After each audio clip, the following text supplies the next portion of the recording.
Hello everybody. If you want to read all the stories in full, please go to www.steveuk.blog. Thank you. Short story 613, The Whispering Stone. Upper beginner. The village of Oakhaven was sad. The river was dry. The fields were brown.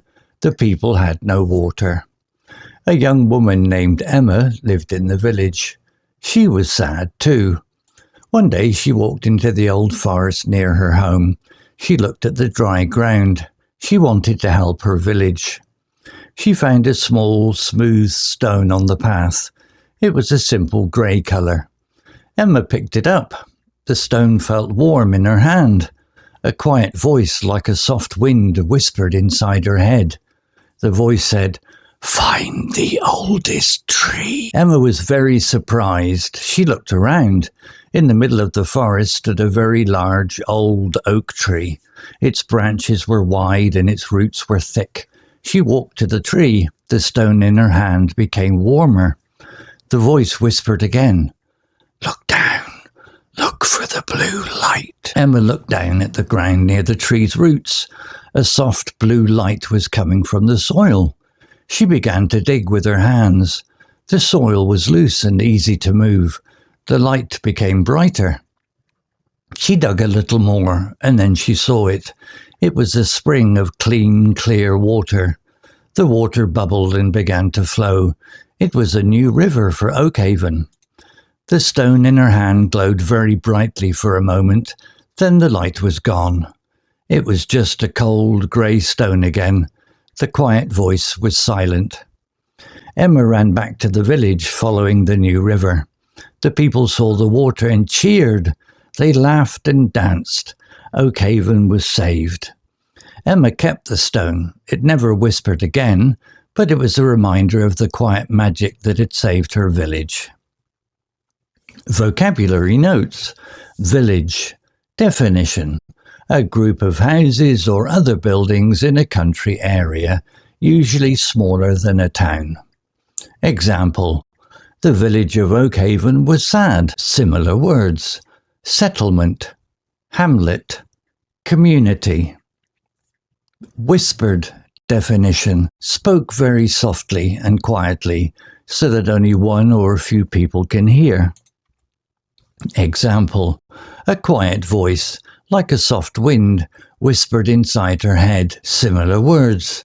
Murmured, mumbled, breathed. Surprised. Definition. Feeling or showing a mild shock or astonishment, often because something unexpected happened. Example. Emma was very surprised. Similar words. Shocked, astonished, amazed. Cheered. Definition. Shouted to show happiness, approval, or to encourage someone. Example. The people saw the water and cheered. Similar words. Celebrated, shouted, applauded. Reminder. Definition. Something that helps you to remember something.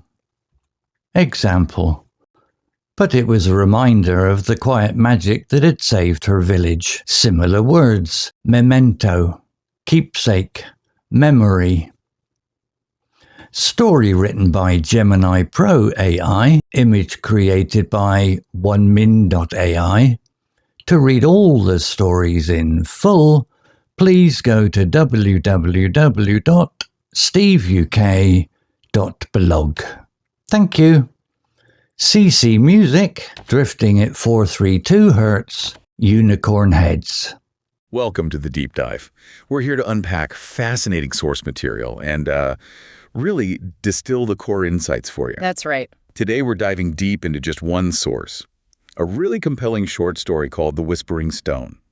We'll be digging into the quiet magic, but also the surprisingly practical lessons hidden in it. Exploring how sometimes unexpected guidance can lead to really profound solutions. Yeah, it might make you look at simple things a bit differently. Get ready for maybe a few aha moments. What's really intriguing here, I think, is how this seemingly simple fable gives us so much to talk about regarding problem solving, intuition, that kind of thing. Right. So we're not just looking at what happens, but really why it hits home, you know, and what insights it offers for when we're facing tough challenges. Okay, so let's dive in. The story kicks off in this village, Oakhaven. And it paints a pretty grim picture, doesn't it? It really does. Stark. The source says it directly. The village of Oakhaven was sad. The river was dry. The fields were brown. The people had no water. I mean, it's a community right on the edge. And that's such a universal feeling, isn't it? Facing a critical shortage of something essential. The sadness isn't just, you know, an emotion here. Oh. It's a symptom of this fundamental crisis. It makes you ask, well, what do you do when the basics disappear?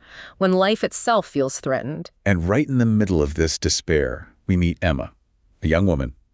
She feels the village's sadness, feels it deeply. And instead of just, well, giving in, she does something. She walks into the old forest looking at the dry ground. She's clearly trying to help. It feels like a very proactive step. It is. And that's a great point, because often that first step towards finding a way out isn't about having the perfect plan. Right. It's just about taking action. Her willingness to actually go and look rather than just wait, that feels like the real start of things here. It really highlights how breakthroughs often start just with moving forward, even when you're completely in the dark about where you're going. And it's while she's doing this, walking and looking, that she finds something unexpected. A small, smooth stone on the path. Just a stone. Yeah, described as a simple gray color. Totally unremarkable, you'd think. But then she picks it up, and the source says the stone felt warm in her hand. Ah, okay. That subtle detail, that warmth. It's the first little clue that something's different here, isn't it? Absolutely. That immediate sensory hit, it pulls you in. It suggests there's something more going on, some kind of hidden energy maybe. Exactly. A physical feeling before anything else happened. It's like that first little nudge, you know? Sometimes you get a feeling about something before you consciously know why. Maybe like our own intuition works sometimes. Because then something really remarkable happens. Yeah. The source says, a quiet voice, like a soft wind, whispered inside her head. Wow. Okay. And gives a clear instruction. Find the oldest tree. Just like that. Okay. A voice from a stone. And the text defines whispered. For us speaking, very softly and quietly, so that only one or a few people can hear. Imagine that. Emma naturally was very surprised. Well, yeah. Who wouldn't be? But what's fascinating is how subtle it is. A whisper, not some booming voice from the heavens. Right. Easily missed. Exactly. Easily dismissed, maybe. It really makes you think about how we react to those quiet prompts, doesn't it? Whether they seem to come from outside or maybe from deep inside ourselves, our intuition. And despite being surprised, Emma, she actually does it. She listens. She looks around, spots a very large old oak tree, big branches, thick roots, the whole deal. The oldest one, presumably. Right. And as she walks towards it, get this, the stone in her hand gets warmer. Ah, so like a confirmation. Yeah, like it's saying, yep, you're going the right way. That's a lovely touch. The increasing warmth acts as this nonverbal yes. It really reinforces that idea that sometimes you don't just get instructions, you get these feelings, these subtle shifts that tell you you're on track. So she gets to the tree, and the quiet voice whispers again, even more specific this time. Okay. Look down. Look for the blue light. Blue light. Look, she does. Okay. And sure enough, a soft blue light was coming from the soil, right there at the base of the tree. Wow. So she starts digging with her hands. And the source notes the soil was loose and easy to move. Oh, that's interesting too. Yeah, and as she digs, the blue light gets brighter. That sequence is fantastic. It's almost a metaphor, isn't it? Solutions hidden right under our noses, just beneath the surface. Totally. The blue light is like this clear signpost for that final step, and the soil being loose and easy, well, that suggests that maybe when you're truly on the right path, things start to fall into place a bit more easily. Obstacles seem smaller. Exactly, like the universe gives you a little help once you've found the right direction. So Emma digs just a little bit more, and then she sees it. It was a spring of clean, clear water. Ah, the breakthrough. The water bubbled and began to flow. It was a new river for Oakhaven. Just imagine that moment. Incredible. That's the payoff, isn't it? The tangible solution. Yeah. The crisis averted, that immediate flow of water. It just signifies instant relief, a whole new start for the village. It's such a powerful image of how one person following this unseen guidance can make a huge difference. And shows the power of sticking with it, right? Even when the clues were just whispers and warmth. Absolutely. Persistent, focused action based on those subtle prompts. Now, here's another interesting bit. As the water flows, the source says, the stone in her hand glowed very brightly for a moment. Then the light was gone. It was just a cold gray stone again. The quiet voice was silent. It's like the magic switched off once the job was done. That's really key, the transient nature of that overt magic. The stone goes back to being just a stone. But Emma keeps it. Why? The text tells us it never whispered again, but it was a reminder of the quiet magic that had saved her village. A reminder. The source defines that for us, too. Yeah. Something that helps you to remember something. Like a memento, a keepsake. Exactly. So it transforms. It's not the magical tool anymore. It becomes a symbol. It holds the memory of how the solution was found. So is the lesson there maybe about not getting stuck on the method that worked once, but remembering the process of listening and acting? I think that's a fantastic way to put it. It's about internalizing the breakthrough, the listening, the acting, the discovering, rather than needing that same magic trick every time. The stone as a memento reminds them of their capacity to find solutions, not just of the stone itself. Yes, that makes sense. So Emma follows this new river, runs back to the village, and the people, well, their reaction is pure joy. As you'd expect. The people saw the water and cheered. The source notes cheered means shout to show happiness, approval, or to encourage someone. They laughed, they danced. Oakhaven was saved. Just that sound of collective relief, a community brought back from the brink. Beautiful. So wrapping this up, what does the Whispering Stone really offer us, you think?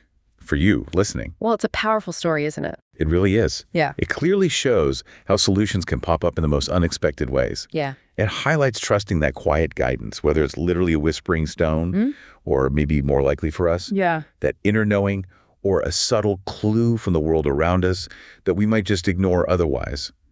It's about having the courage to act on those little nudges. Absolutely. And it pushes us to ask, in your own life, what are your whispering stones? What are those subtle cues, maybe easily missed, that could be pointing you towards solutions when things feel impossible? Are you tuned in? Right. Are you noticing that unexpected warmth, that quiet internal voice, or maybe that patch of loose soil that suggests you're onto something? The story really invites us to consider that even when let's call it the magic, seems to fade, the reminder of how you found a way through can keep lighting your path. So what quiet mementos, maybe internal, maybe external, do you hold on to? What reminds you of those past breakthroughs, and crucially, how you actually found them? Something to think about.